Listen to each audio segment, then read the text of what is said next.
কোপাই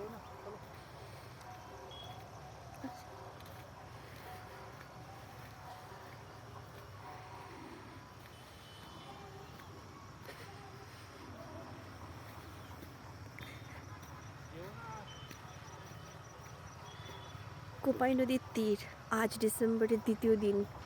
ঠান্ডা বেশ জাঁকিয়ে পড়েছে এখানে বীরভূমে বোলপুরে। কোপাই নদীর পাড়ে আমরা এসেছি ঘুরতে। এখনও কাশফুলগুলো ভালোই রয়েছে, যদিও পুজোর সময় পরে শেষ হয়ে যায়, কিন্তু এখানে দেখলাম বেশ সুন্দর এখনও ফুটে রয়েছে। যদিও নদীর খুব কাছে যাওয়া যাচ্ছে না, তবু ভীষণ সুন্দর লাগছে দেখতে। এঁকে বেঁকে চলে গেছে রবীন্দ্রনাথের সহজ পাঠে সে কোপাই নদী, আমাদের ছোট নদী।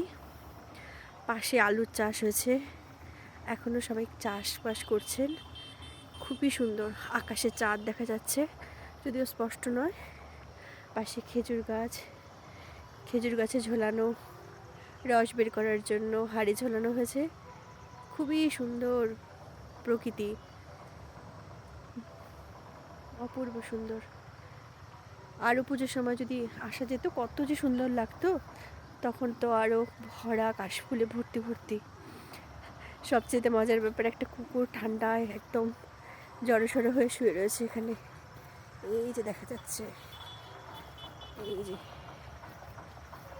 ঠান্ডায়, ভীষণ ঠান্ডা না এখানে, শুয়ে রয়েছে বালির মধ্যে। একটু গরম হয়তো,